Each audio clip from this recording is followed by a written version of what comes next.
Pacifica, this is Democracy Now! The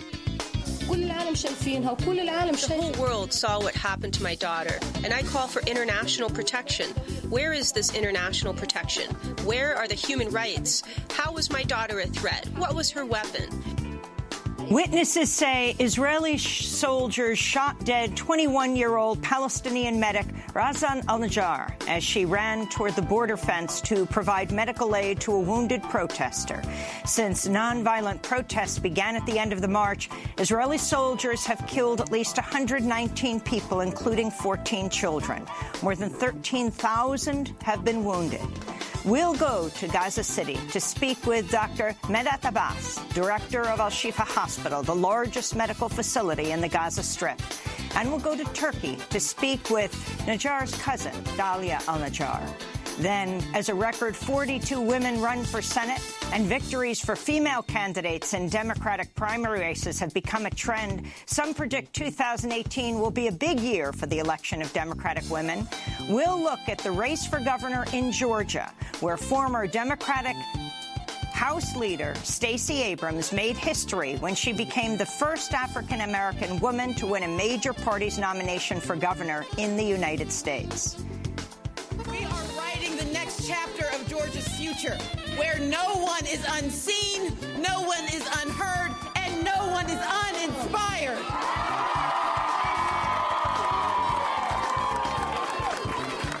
We are writing a history of a Georgia where we prosper together. If Abrams wins in November, she'll become the first African-American governor in the Deep South since Reconstruction. We'll speak with her about her primary victory, her campaign plans, and her book that offers advice to others inspired to take action. It's called Minority Leader: How to Lead from the Outside and Make Real Change. All that and more coming up.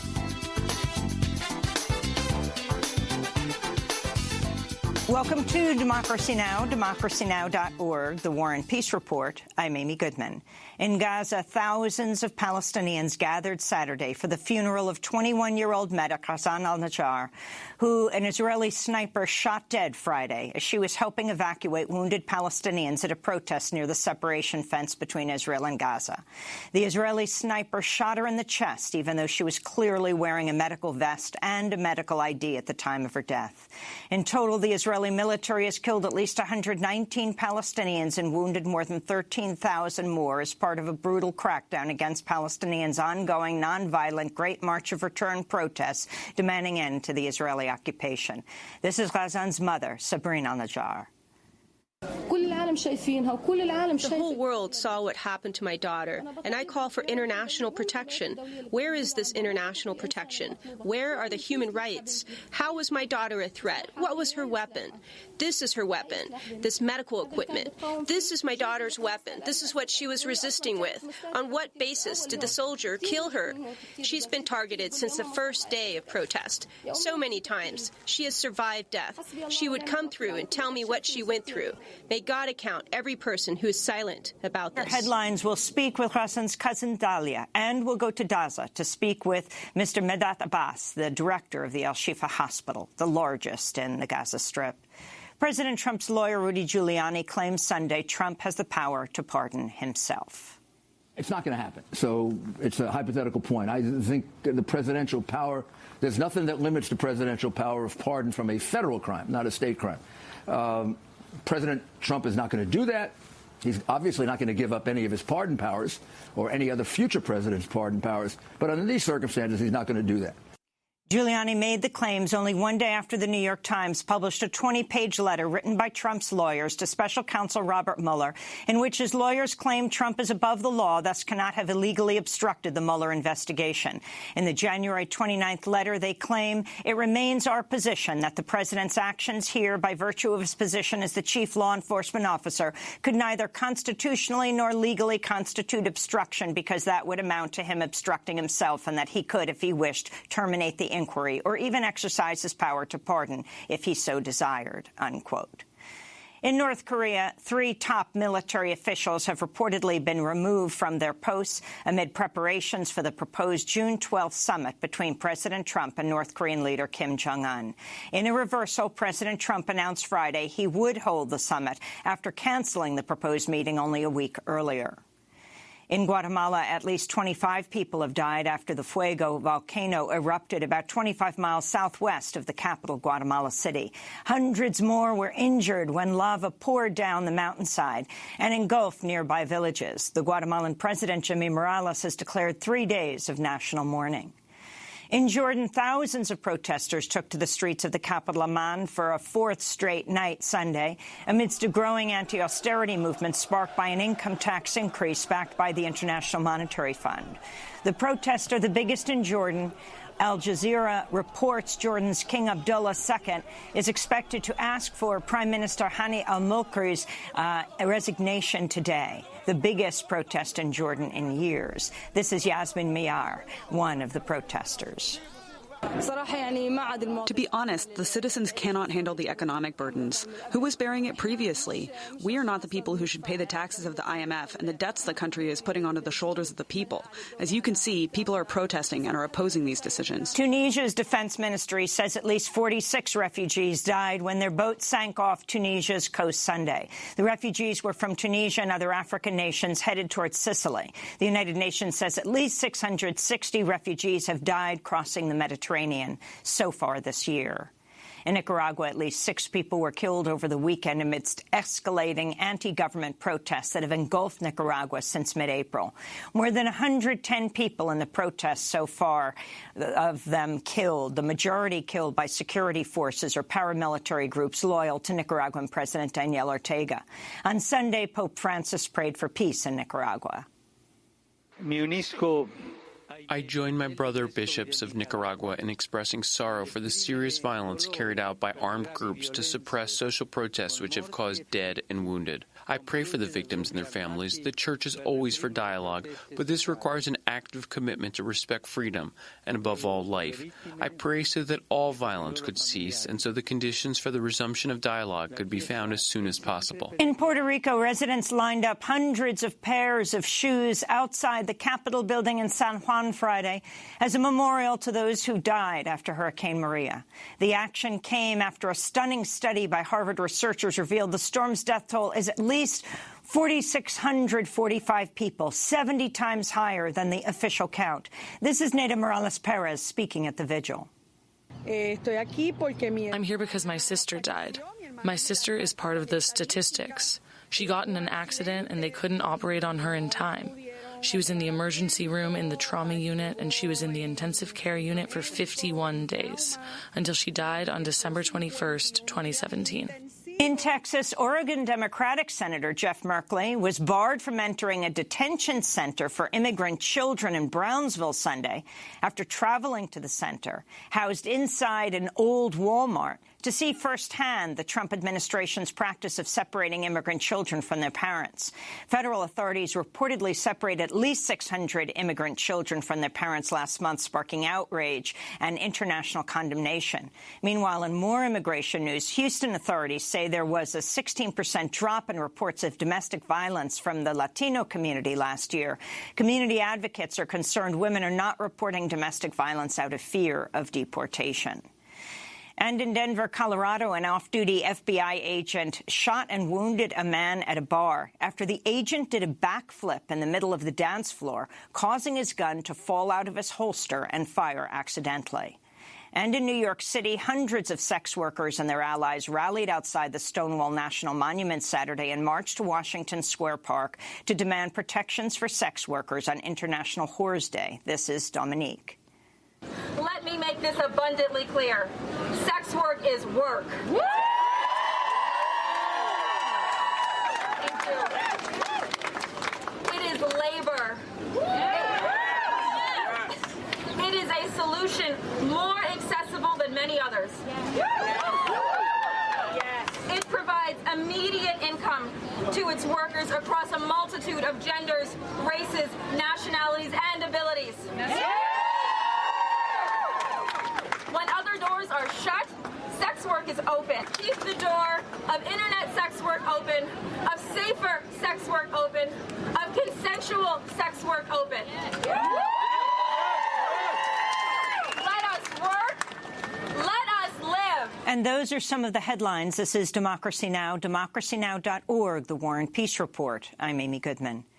We begin today in Gaza, where thousands attended a funeral Saturday for 21-year-old Palestinian volunteer medic Ghassan al-Najjar. Witnesses say she was shot dead Friday by Israeli soldiers as she ran toward the border fence to provide medical aid to a wounded protester.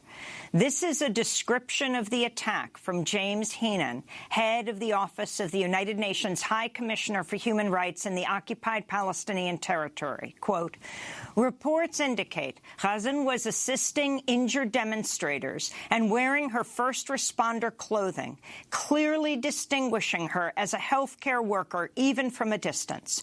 Reports suggest she was shot about 100 meters from the fence.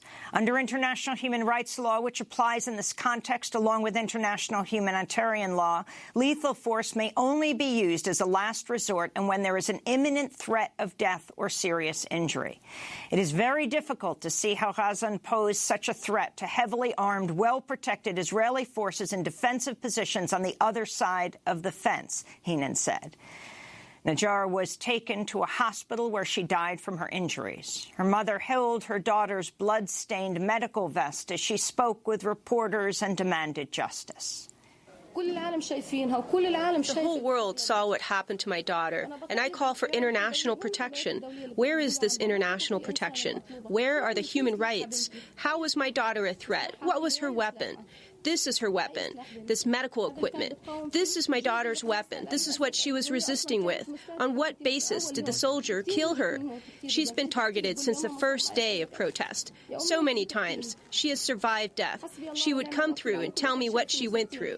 May God account every person who is silent about this. In total, the Israeli military has killed at least 119 Palestinians, wounded more than 13,000 more as part of the brutal crackdown against the Palestinians' ongoing nonviolent Great March of Return protests demanding an end to the Israeli occupation. The Israeli military says its troops worked, quote, in accordance with standard operating procedures, unquote, but said Saturday it would investigate her death.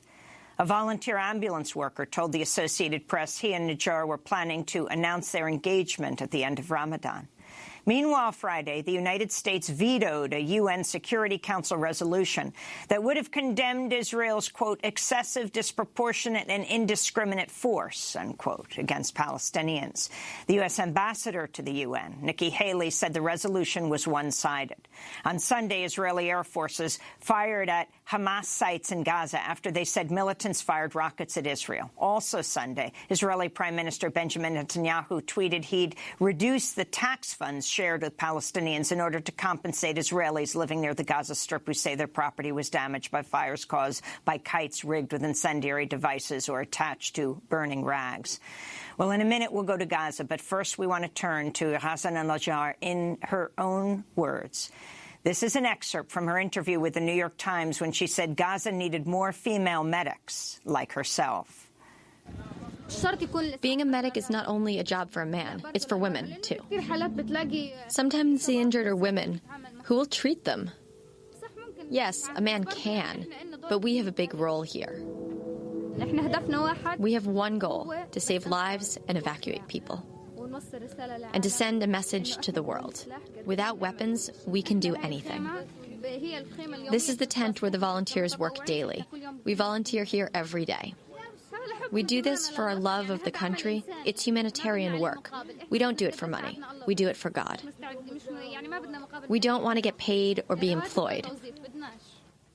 People ask my dad what I'm doing here, and without getting a salary, he tells them, I'm proud of my daughter. She provides care to the children of our country. And especially because in our society, women are often judged, but society has to accept us. If they don't want to accept us by choice, they will be forced to accept us, because we have more strength than any man. The strength that I showed as a first responder on the first day of the protests, I dare you to find it in anyone else. For more, we go now to Gaza City, where we're joined by Dr. Medat Abbas, the director of Al-Shifa Hospital, the largest medical facility in the Gaza Strip. Also joining us from Istanbul, Turkey, is Dalia Al-Najjar, Razan's cousin. She's co-founder of Zyla Water, an organization dedicated to making clean water accessible around the world. She works with everyone from Massachusetts Institute of Technology to Lahore University. We welcome you both to Democracy Now! Dalia, let's go to you first in Istanbul. Razan was your cousin. Can you talk about what we just heard, Razan describing what she felt was her obligation to be a paramedic, and who she was?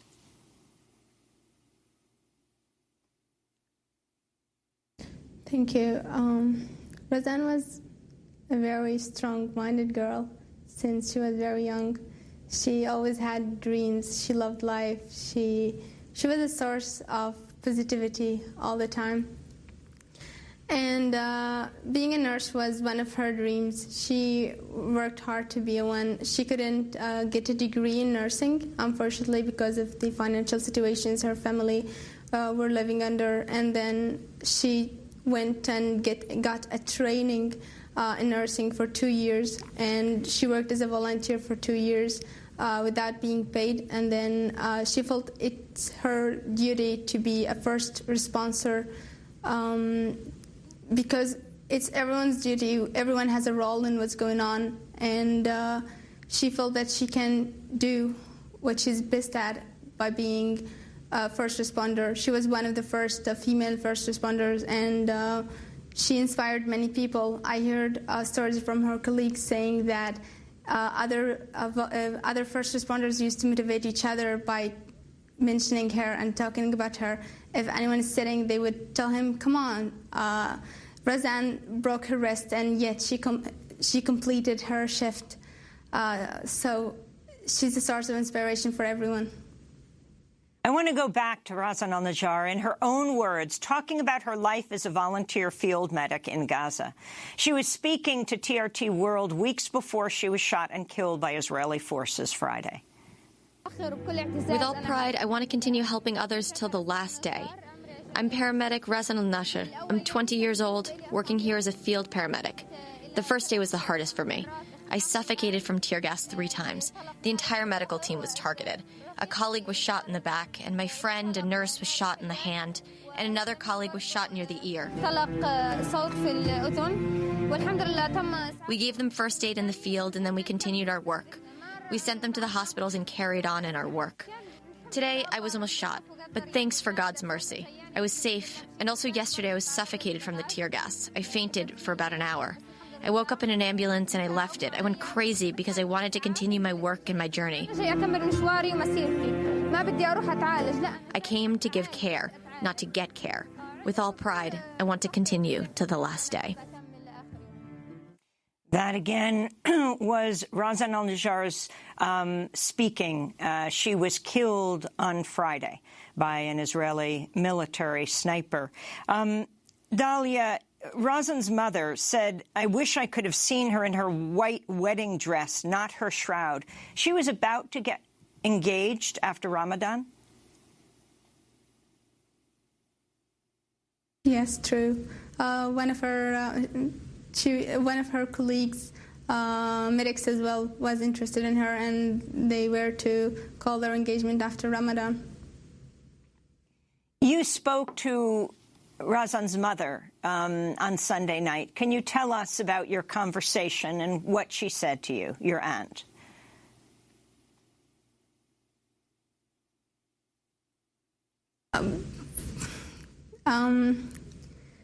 She told me that we really need to work hard to get the story heard and to get Razan's message heard. Everyone needs to know the truth, and we need to work collectively to call for justice and to hold the responsible parties accountable for this war crime. She said to you, "You are Razan now. Hold the torch and keep fighting." Dalia? Yes. I broke down while talking to her, and she was calming me down, and she told me, now you're Razan. You guys used to play together all the time as young people, and I see you as Razan now, and I want you to continue her fight and to continue sharing her message to the world. I understand that she was also injured on previous days as she worked as a medic in Gaza. One of our previous guests, Dr. Tarek Lubani, tweeted, she previously fainted twice due to gas inhalation, while on April 13th she broke her wrist after falling while running to attend to a wounded protester. I want to turn now to Dr. Medat Abbas, director of the Al-Shifa Hospital, the largest medical facility in Gaza. Can you talk about Razan's commitment? Talk about what you understand happened to her on Friday. And was she taken to Shifa? No, she was not taken to our hospital. She was taken to another hospital based in Rafah city. It's called the European Gaza Hospital. But in fact, she was shot by an explosive bullet that penetrated her heart and came out from her back. And the only thing she did was she pointed to something on her back, and then she fell on the ground, and she died at once. And she was, as it's mentioned in this report, that she was clearing a white coat. It was clear to everybody that she's a paramedic, but that was a murder. I mean, that was a crime committed before cameras, and because the Israelis usually run with it, so they keep repeating that. I mean, another first rescuer was killed. He was called Musa Hassanain. The same way, also, he was shot dead while trying to rescue some of the victims among the protesters. And the same thing, they have been targeting some of the trauma stabilizing points that we have tents in the buffer zones.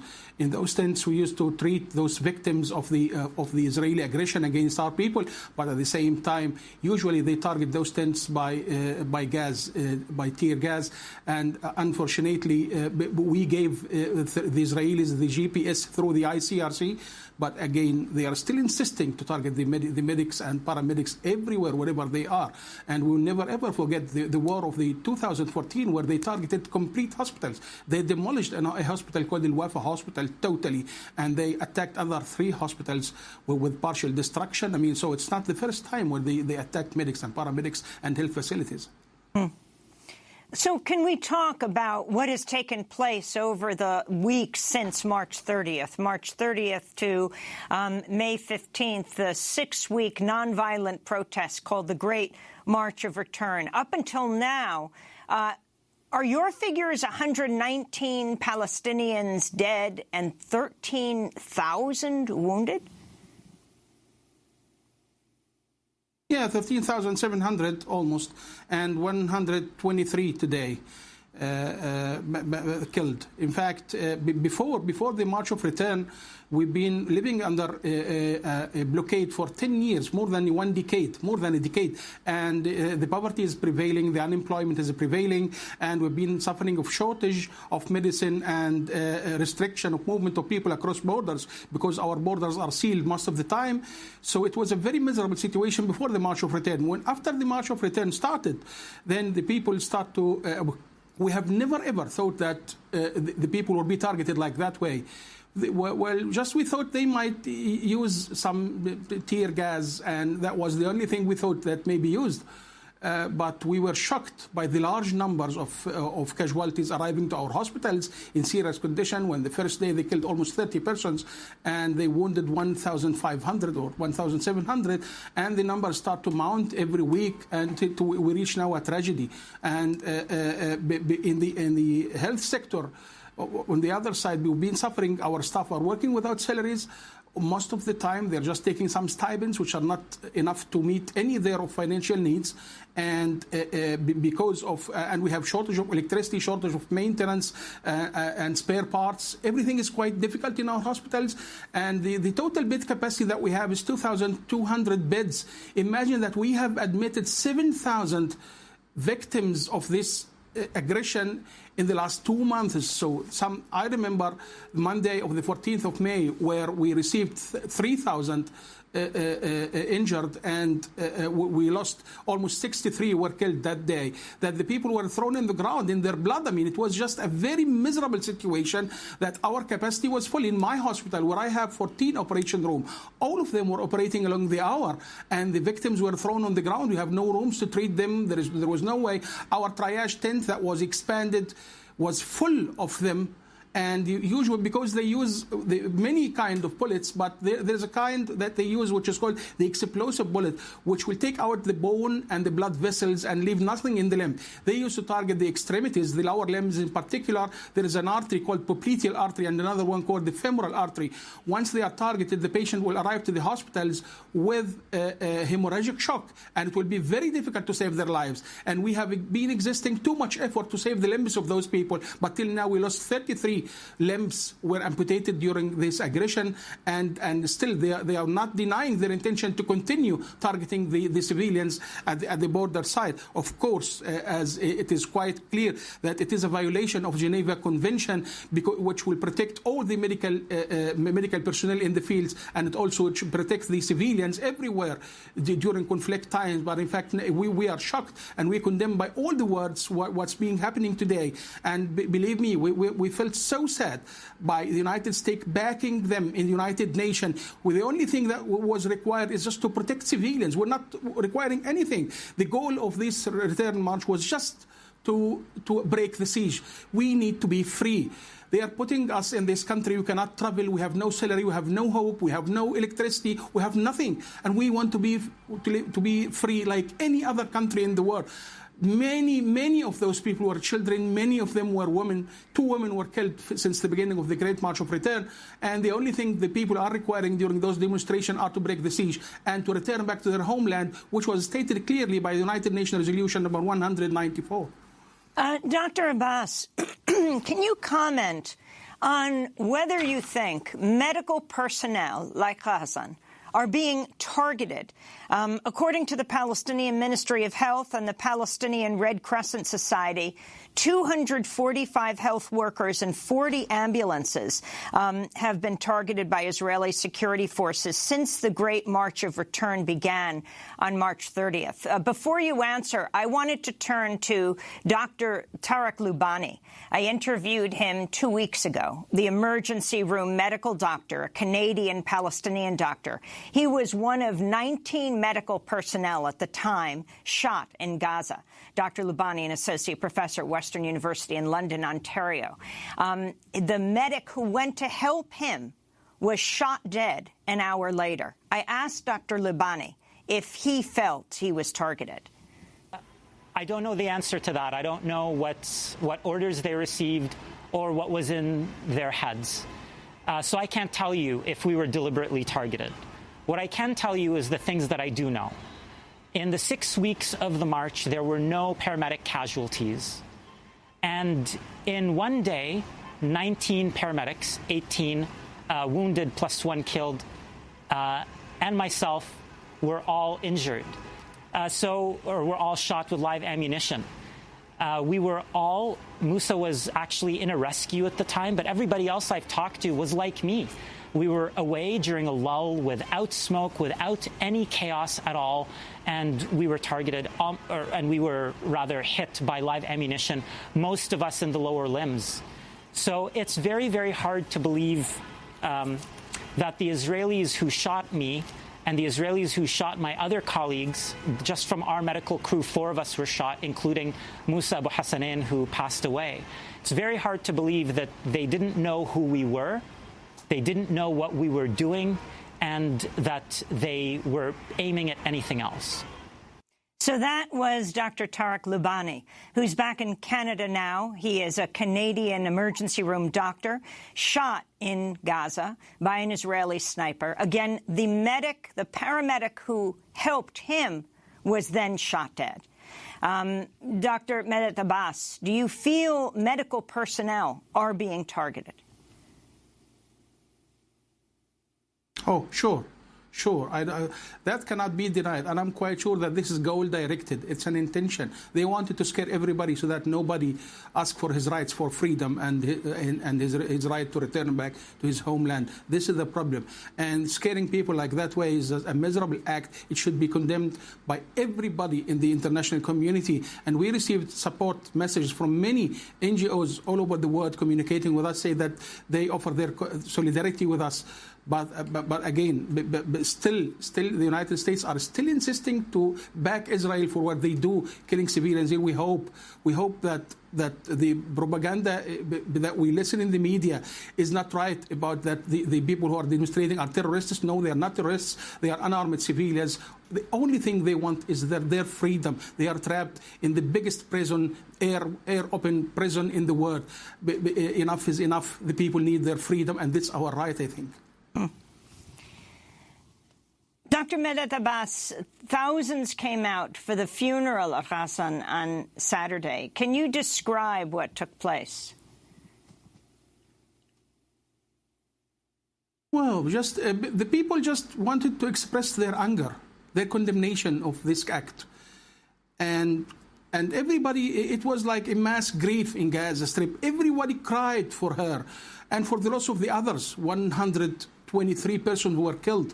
They were just doing nothing. They were just demonstrating peacefully. There was not a single Israeli soldier on the other side of the border who was wounded or harmed. Just nothing has happened to them. Why to use this excessive force against civilians? That's not explained, and everybody was condemning that. And the large number is saying that everybody is supporting the medical team, everybody is supporting the right of return, everybody is against the blockade which is imposed on us for more than a decade today. That was the meaning of this demonstration that occurred during the funeral of Razan Najjar. Razan was shot on the same day that the United States vetoed the UN Security Council resolution on protection of Palestinians. Your comments, Dr. Abbas. Well, I felt bad. Everybody, I was shocked, really, because nothing, we have just wanted nothing. The only thing that we need protection for our children, for our women, for our dignity, for our life. We need our freedom. That's all. And we have expected the United States to support us, just not to die and to be free. But I don't know what happened. In fact, we cannot understand this, and we feel so bad for that. Dalia Al-Najjar, speaking to us from Istanbul, Turkey, where you were co-founder of Xyla Water, where you're deeply dedicated to making clean water accessible around the world. Can you comment on the accessibility of clean water in Gaza?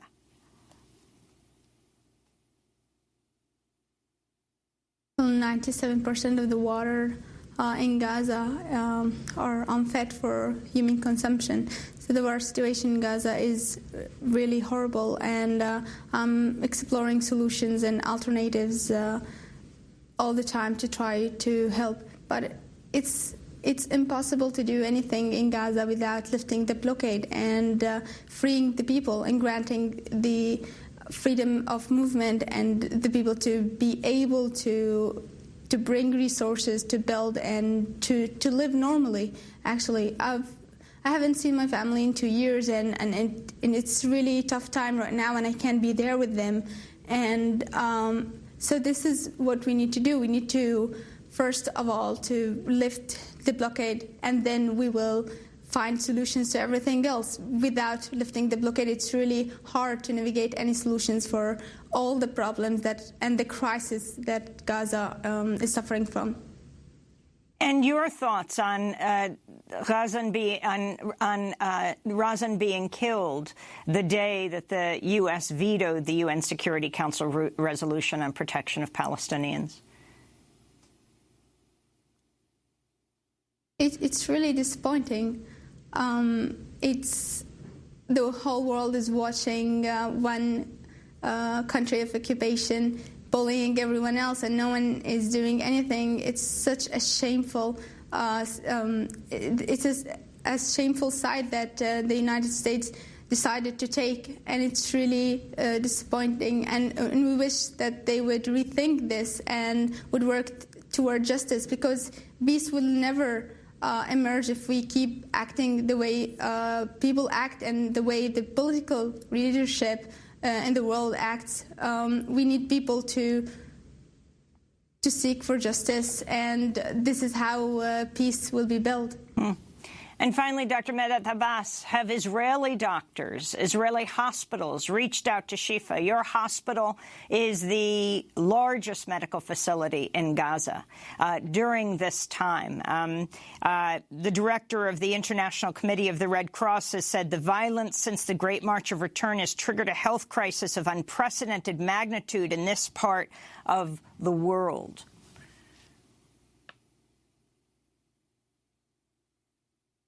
Yeah, it's a big magnitude, but well, the problem, as I mentioned, the capacity that we have in our hospital is very limited, and we cannot handle those mounting numbers every Friday.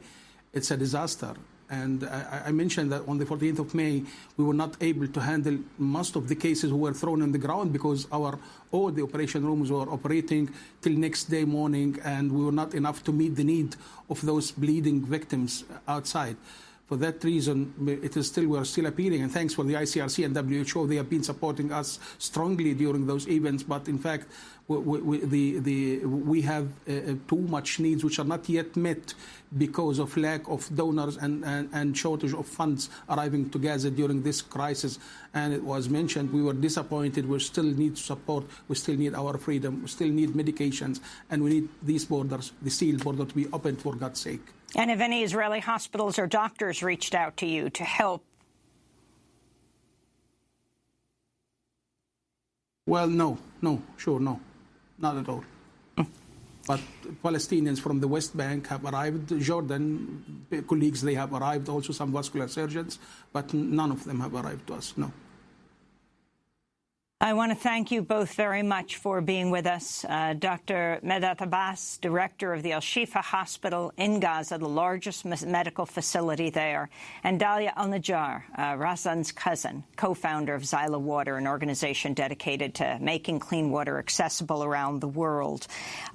We will end with the last photograph of Razan, a photo moments before she was killed. This is Democracy Now! When we come back, we go south in the United States to Atlanta, Georgia, to speak with the Democratic candidate for governor of Georgia. If she wins in November, she will become the first African-American woman governor in U.S. history. We'll be speaking with Stacey Abrams. Stay with us.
Clouds, Teardrops by Terez Yassan and Friends. This is Democracy Now! I'm Amy Goodman. As we turn now to, well, the record 42 women running for 19 seats in the Senate. Currently, there are 23 women senators. Beyond the Senate, victories for female candidates in Democratic races have become a trend since the primary season began March 6, prompting some to predict 2018 election will be a major year for Democratic women. Before this year, the last major boom in female nominees was 1992, after the 1991 Senate confirmation hearings for Supreme Court nominee Clarence Thomas. So many women were elected to the Senate Senate in '92 that analysts called it the year of the woman.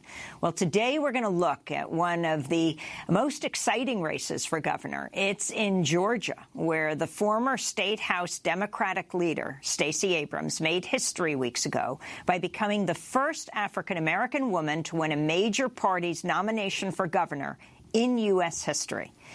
She defeated Stacey Evans, a former state representative who ran as a centrist. If Abrams wins in November, she'll become the first African-American governor in the Deep South since Reconstruction.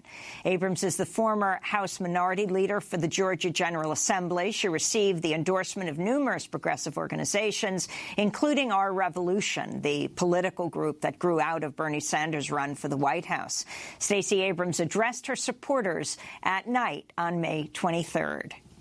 Must remember that we're in the state where the red clay gives life to generations of dreamers.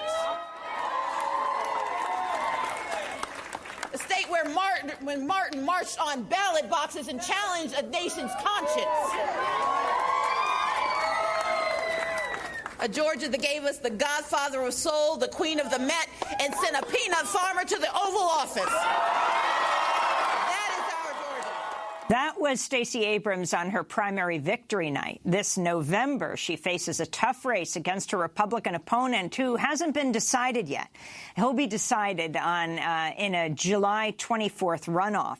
It's between Lieutenant Governor Casey Cagle and Secretary of State Brian Kemp. To talk more about this and much more, Stacey Abrams joins us from Atlanta. In addition to running for governor, she's won national recognition for her work to register 200,000 people to vote, including voters of color in Georgia. She's the 2012 recipient of the John F. Kennedy New Frontier Award, spoke at the 2016 Democratic National Convention, and has been hailed by the New York Times as one of its 14 young Democrats to watch. And she has written a new book.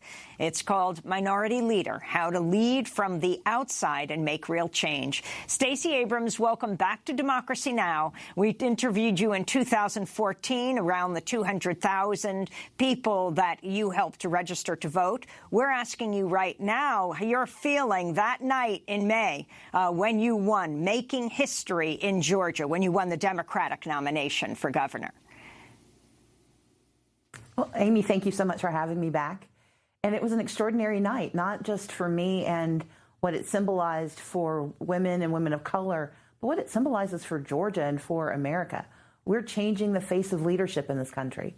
And that means reflecting the very different experiences and lives that folks have, but recognizing that that change is a good thing for Georgia and a good thing for America. Talk about the issues you ran on. I'm running on very clear progressive values, democratic values. We talk about educating children from cradle to career, and that's something that resonated across the state of Georgia. We talk about a diverse and inclusive economy that works for every Georgian, no matter where you live. There's a woman I met in Macon. Her name was Pam, and she had 2 daughters, one of whom was about to give birth. She was sending her daughters off to college, getting ready to raise her grandchild because she knew that college degree was one of the best guarantees for her daughter. But when I asked her what she wanted for herself, she didn't really know. She'd been a cashier at the Piggly Wiggly for 20 years, and no one had ever asked her what she wanted. And it turns out she wants to start a daycare center so that she can not only take care of her grandchild, but help other young women who are forced to make terrible choices about whether they can pursue their dreams. And she wanted to be able to take care of those kids too, but didn't think anyone would invest in her. I want to be the governor who invests in Pam and Pam Inc. And the third issue we talk about is having proven leadership that makes certain that the state works for everyone. And that means expanding Medicaid, doing in Georgia what Virginia was able to do last week. But it's also talking about criminal justice reform, continuing the good work that's been done here, but also thinking about how do we deal with issues of transit and transportation, the environment, really making certain that government works for everyone. Those are the issues we talked about, and it resounded across the state of Georgia, from rural parts to urban parts and across every racial demographic. We talked to you in 2014. You were our guest, along with Ben Jealous, at the time head of the NAACP. He now is running for the Democratic nomination of governor in Maryland. And you were talking about the 200,000 people that you had helped to register to vote. Can you talk about this? Clearly in November, turnout is going to be key. In fact, during the primaries, more Republicans turned out than Democrats. Did this concern you? And how many people overall in Georgia simply don't vote? So we're excited about what the primary results showed, because while more Republicans voted than Democrats, Democrats had historic turnout. 65% more Democrats turned out for this primary than turned out 4 years ago. And Republicans actually lost ground. They had fewer folks voting than they did in 2014. So that's an incredibly, I think, encouraging sign for us. But writ large, the work that we did with the New Georgia Project, which continues now as an independent organization separate from me, is that we have to increase the franchise for everyone. No one should lose their right to vote, but also everyone should embrace the fact that they have that right. And that's what the New Georgia Project has done and will continue to do. But I'll tell you this. We have enough voters who share those values of education, of economic security, of really strong and effective leadership. We have enough voters in Georgia to win this election, because it goes to the last point you made. It's not just about whether you're registered, although that is critical, and we will continue to make certain that is top of mind, that voter suppression doesn't win the day. But it's also about having values that voters want to voice. And what our campaign has been grounded in is engaging people so that they know that if they vote in this election, change will come, that their voices matter. I built a campaign that's been very different from a lot of campaigns that preceded me. Rather than spending a lot of money trying to convert Republicans into Democrats, I'm spending the bulk of our resources encouraging voters who share our values, Democratic-leaning voters and independent thinkers, so that they know that if they vote, they actually will get a different result. Because what's really happened is that the unheard and unseen have given up. And I believe that with the right candidate and the right message and the right investment, we can turn them into active voters. So this number, you face this November, a tough race against one of the Republicans who is running in the Republican primary. Their runoff is July 24th. And I want to play excerpts from their campaign ads. This is Secretary of State Brian Kemp. I'm Brian Kemp. I'm so conservative, I blow up government spending. I own guns that no one's taking away. My chainsaw's ready to rip up some regulations. I got a big truck, just in case I need to round up criminal illegals and take them home myself. Yep, I just said that. I'm Brian Kemp. If you want a politically incorrect conservative, that's me. That was Georgia Secretary of State Brian Kemp, who faces the runoff with Lieutenant Governor Casey Cagle. This is the ad by Cagle. We've got the deportation bus. That's right, you heard me. The Michael Williams deportation bus. If you want to find out where we're coming, go to deportationbus.com. We're going to implement my 287G deportation plan that's going to fill this bus with illegals to send them back to where they came from. So that's Lieutenant Governor Cagle. He's running against Kemp in the runoff. Now, Kemp is the man that you were dealing with as Secretary of State in the midst of the governor's race in Georgia between Nathan Deal and Jason Carter. That year, Secretary of State Brian Kemp accused your group, the New Georgia Project, of voter registration fraud, but an investigation found just something like 51 potential forgeries out of 80,000 applications the group submitted, and the group was the one that brought attention to these when going through those signatures. In September 2014, audio was released of Kemp warning fellow Republicans that Democrats might win because they're registering minority voters. The audio was released by Better Georgia and features Kemp speaking at a July 12, 2014 event in Gwinnett County. This is a clip. To get through this runoff, the Democrats are working hard. There's been all these stories about them, registering all these minority voters that are out there and others that are sitting on the sidelines. talk about each of these possible opponents in the governor's race, beginning with who we just listened to, which was the man who you took on in 2014, Secretary of State Kemp. I will say this about both Secretary Kemp and Lieutenant Governor Cagle. Secretary Kemp has unfortunately built a very strong record of voter suppression. And yes, he and I we've conflicted a number of times. And I think I know I'm very proud of our record of beating him, of forcing him to restore the canceled registrations of thousands, of compelling his office to do the right thing when it comes to voter registration.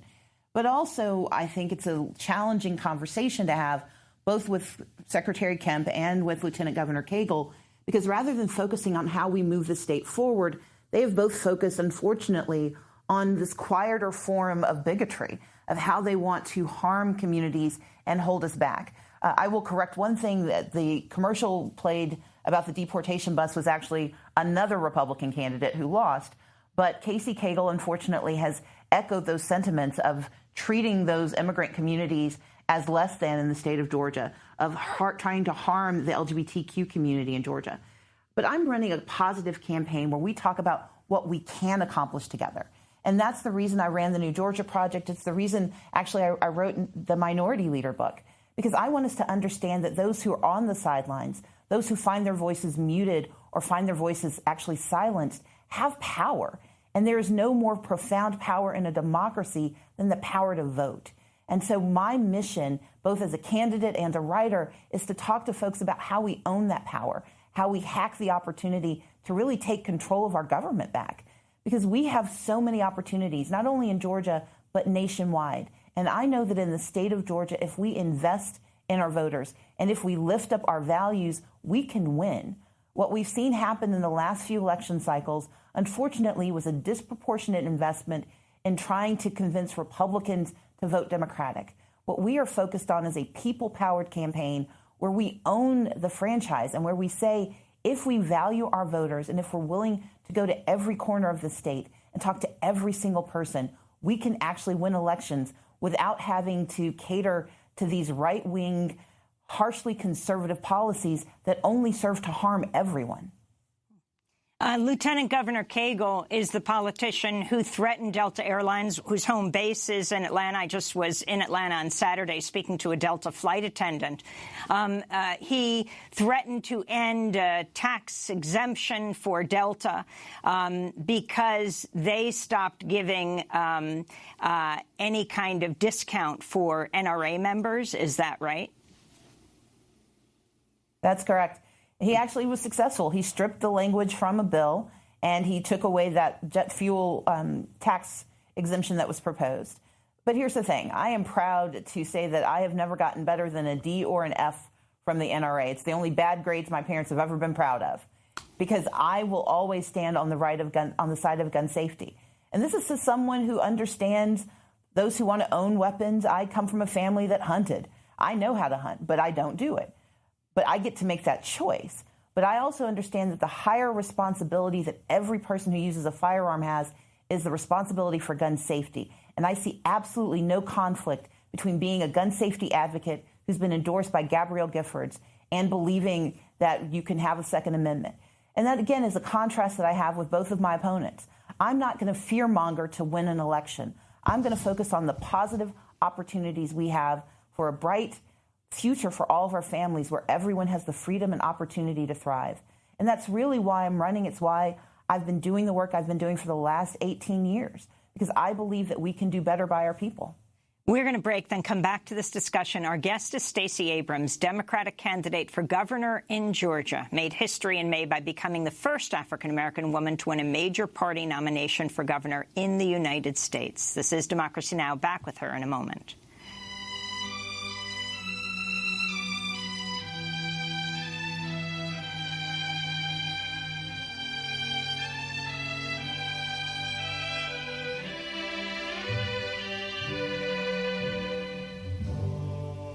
Georgia, Georgia, the whole day through, just an old sweet song Georgia on my mind. Georgia on my mind. I said, Georgia, Georgia, a song of you. Comes as sweet and clear as moonlight through the pine.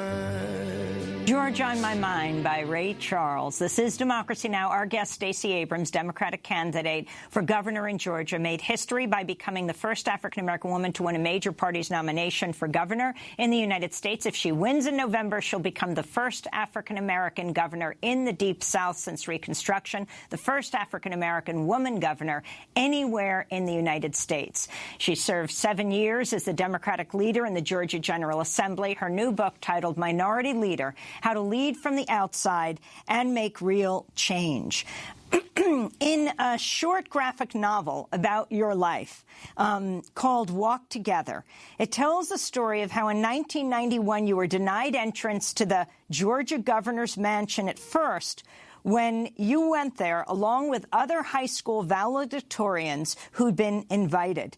Now, if you win, you may be a little closer to calling the mansion home. Talk about what happened then. In 1991, I was a high school senior. I graduated as valedictorian. But my parents, who are incredible people, at the time they were graduate students at Emory University getting their Masters of Divinity, we didn't have a car. My family couldn't afford one. And so we relied on public transit. That day, we took the public bus to the governor's mansion. We got off the bus and we walked up the driveway. All the other families were arriving by car. And the security guard looked at my parents, looked at me, and refused us entry. He told us we didn't belong. He didn't ask to see our invitation. He didn't check his checklist. Luckily, I have very aggressive parents who believe in their children and will always stand up for us. And so they had a very vigorous and engaged discussion with the guard, and he finally agreed to check the checklist and found my name on it.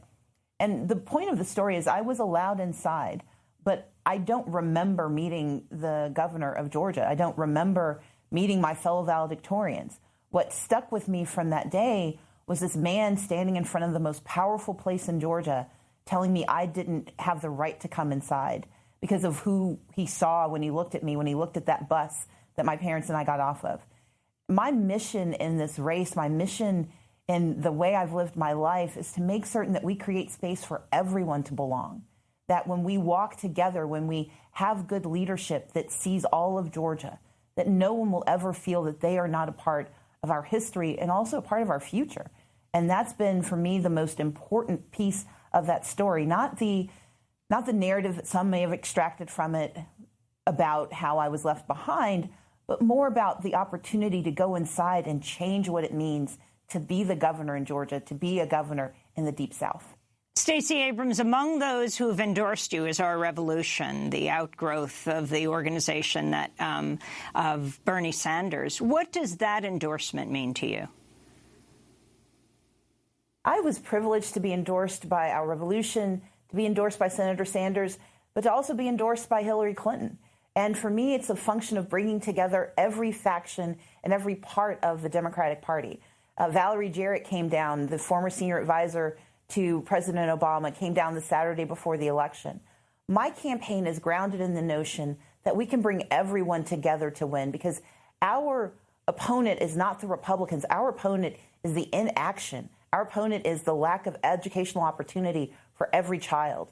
Our opponent is making certain that economic opportunity isn't relegated to the privileged, that we have to fight back against those who would deny us access to health care. And so I'm excited to have everyone at the table with me, from Our Revolution to Secretary Clinton to Valerie Jarrett, because what it signals is a broader understanding that Democrats and democratic values are the only way for progress in America.